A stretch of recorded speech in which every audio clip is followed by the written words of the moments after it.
Okay, here I am from my minivan because this is my life. But I really wanted to create a video on this March 1st. I'll try to keep it very brief.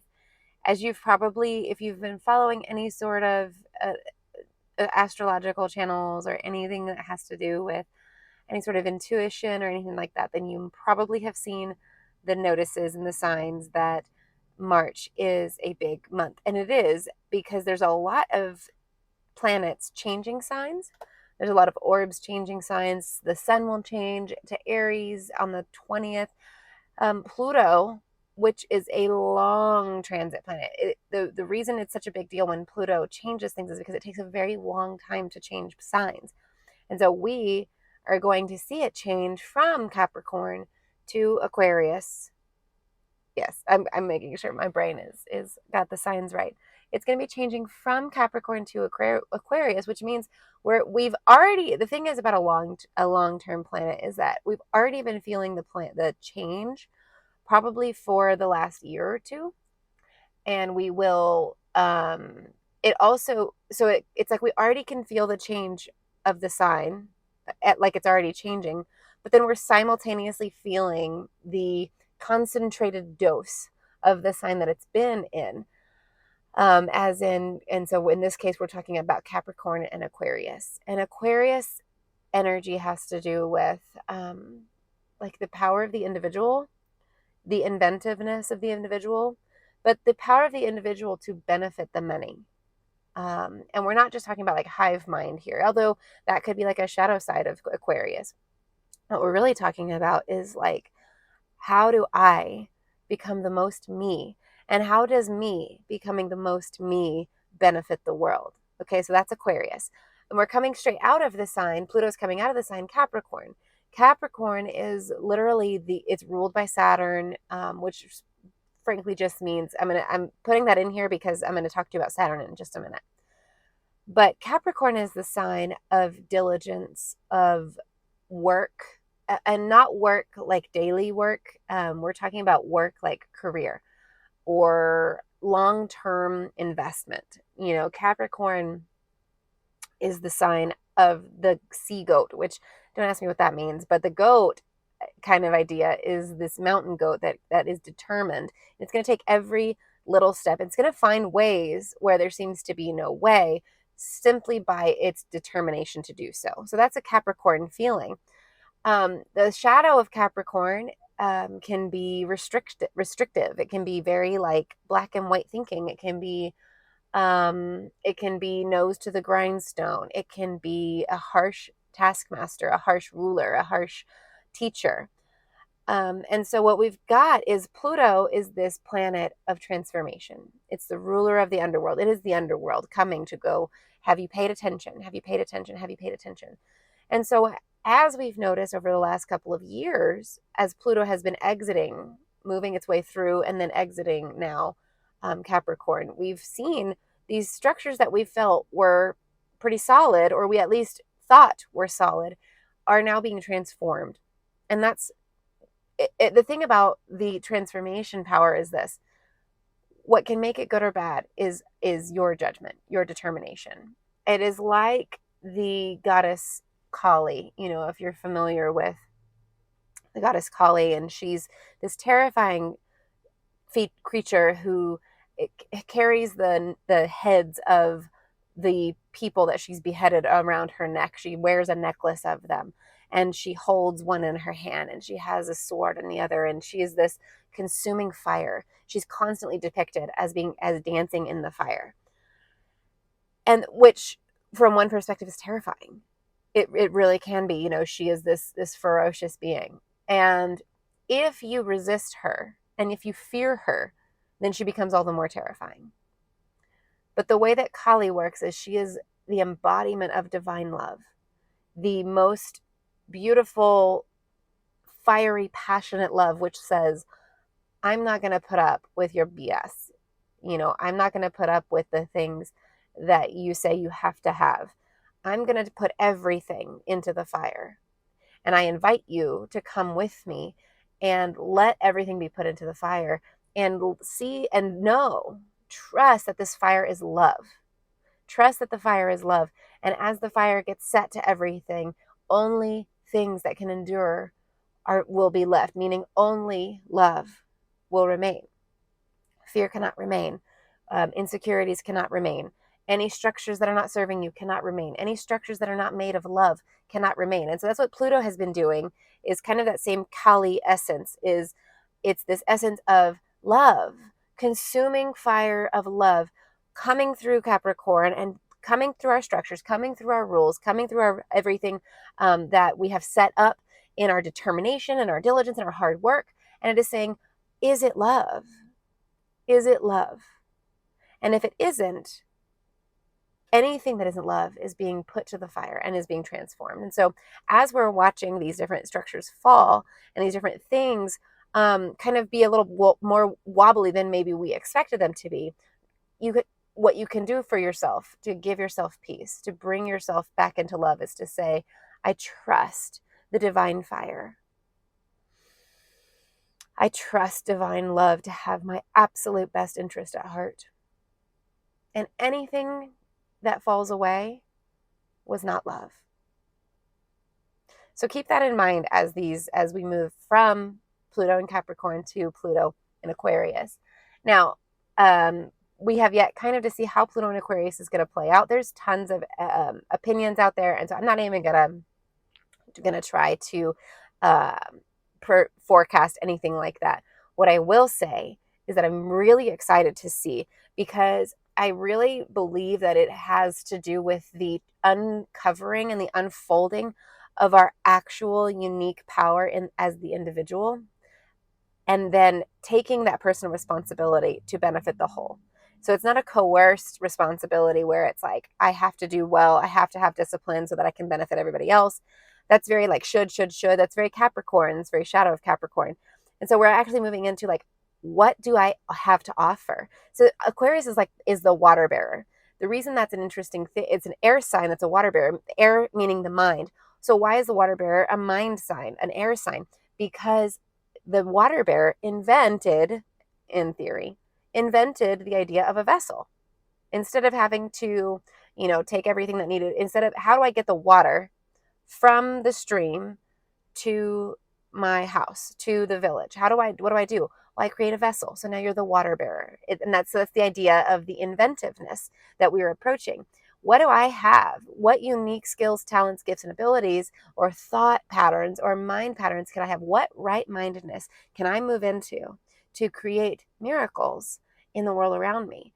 And I think that's what we're going to begin to see, especially if we partner with the energy, to say, only I can be 100% myself.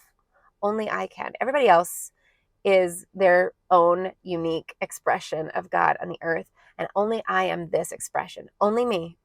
So what do I want to do? What do I want to think about? What does right-mindedness look like to me? And by right, I'm not talking about morality. I'm talking about that sense of alignment, that sense of pleasure, that sense of, I know I'm doing well because I feel at peace, at one. I feel the at one-ment, the atonement in my body. And so that is the goal, I think, of Pluto in Aquarius, is going to be to take out of us the thought processes that are maybe limiting, or not even just limiting, that are obsessive, that are useless, that are wasting our mind energy, the fear patterns, the mind patterns that we have been conditioned to spend our air energy, spend our mind energy on. And we are going to begin to be held accountable in our own self, not by anyone outside of us, but by our own self, in our own self, to love itself. Pluto being that Kali energy, coming in with the fire of love and saying, what thought processes are keeping you from being in that one-ment, being in that oneness? And what what mind can you cultivate which feels like more love? So that is a really, really brief mention of Pluto in Aquarius and Pluto in Capricorn. Some things that we're going to see in March transform.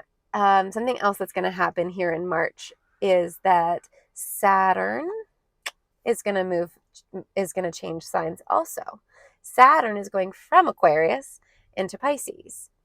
And the cool thing about this is that Pisces is, so Saturn is at home in Aquarius, okay? It's at home in Aquarius and it's at home in Capricorn. So Saturn and Pluto have been kind of doing this like dance of like let's clean some stuff up. Let's clean some stuff up. And that's a beautiful, wonderful thing that we've been watching.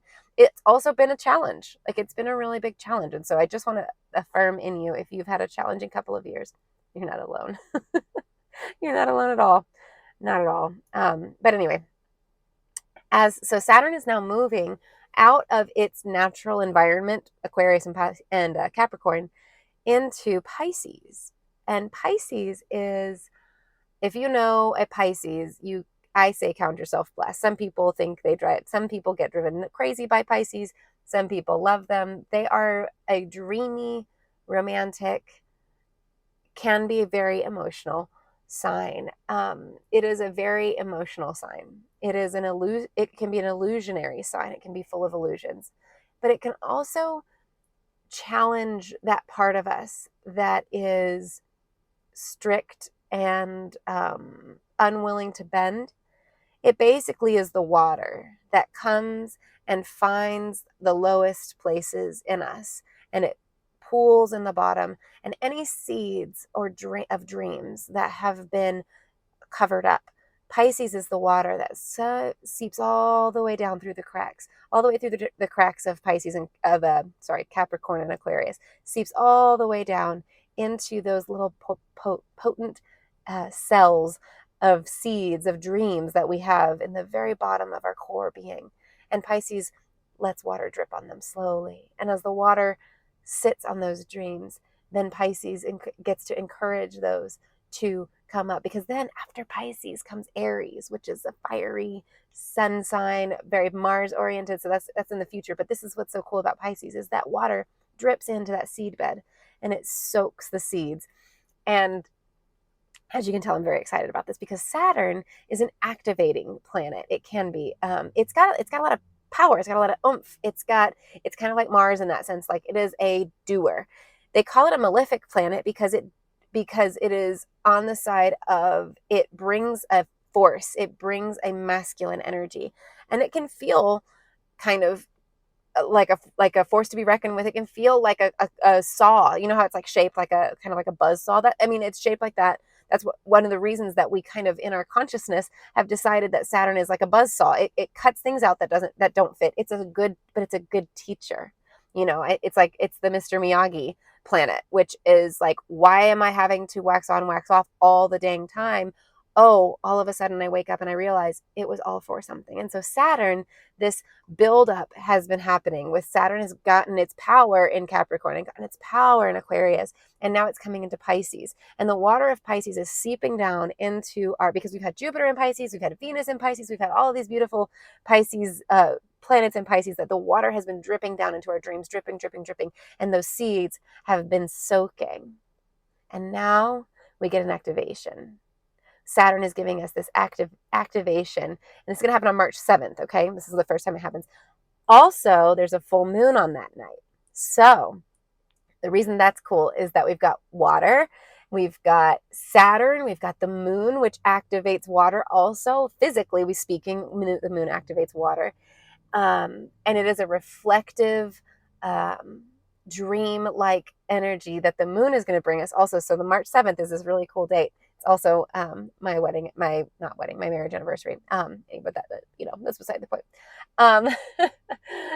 I'm excited for this day because as our dreams get light shined on them from this beautiful full moon, and Saturn comes to prune away and to get rid of any of the dreams that maybe are not worth our time, then what's going to be left is this beautiful sprout of green life. And at the beginning of spring, this is just like, I couldn't ask for a more beautiful transit to start happening than this. And it's going to be this moment where we get a little bit of clarity to where we go, what magic am I really creating? What dreams can I really bring into being? And that just feels good.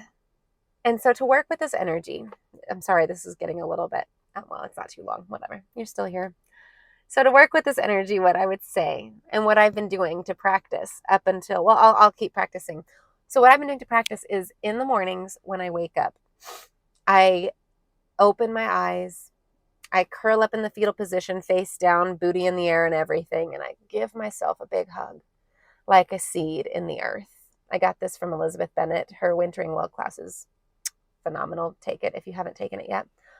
She's amazing. But I curl up in that fetal position like a seed in the earth, and I imagine my dreams curled up in the bottom of the seed bed, just waiting to be activated, waiting for the exact moment that they're ready to sprout. And then from there, I turn back over and I lay face up, and I put one hand on my heart and one hand on my stomach, and I hold both of them there, and I take some deep breaths. And then as I open my eyes, if you haven't opened them already, as I open my eyes, I start to imagine the first day of summer to a school kid. And I just let my face smile and soften. Or I imagine, remember what it feels like. What does it feel like whenever you're about to go on a trip that you're really excited about? Or I let myself think of, I wonder how many animals I'm going to see today, because I love seeing animals. I love when the universe brings me animals. I've seen foxes and blue jays and cardinals, and I have this one mockingbird that keeps visiting, and I heard a woodpecker the other day, and it's like, so what I'm saying is I spend a couple of minutes in my bed facing upward with my eyes open as wide as I can get them, and I let myself start to smile. And I start to cultivate a feeling, I'll scoot back so you can see, cultivate this feeling of enthusiasm and wonder. Because what can happen is this: we immediately, when we wake up and open our eyes, we start to go into our to-do list, right? Oh, I've got this today. And we don't even give ourselves a freaking chance to allow the wonder of life to penetrate ourselves, even just for a moment. So if you're able to, and you would like to join me for a moment, I would encourage you right now to take a deep breath. And if you can, close your eyes. And we are going to invite enthusiasm. We're partnering with the astrological energy, the orbs that are moving, and these stars that are offering their strength and their enthusiasm and their discipline and their wonder to us to work with. So take a deep breath. Again, letting yourself come back to center. Come right here. And now find a point along the middle shaft of your body that can feel enthusiasm and excitement. Take yourself into a place of wonder. I wonder. And as you start to wonder, see if a smile starts to creep right back into the back of your cheekbones, right where your chin is. See if your muscles get a little tight. And as your muscles get a little tight, notice that your lips spread a little wider. And notice how your eyes get a little bit wrinkled on the sides and how your cheeks get a little brighter. And let yourself just smile and sigh. It is good to feel good, y'all. I wonder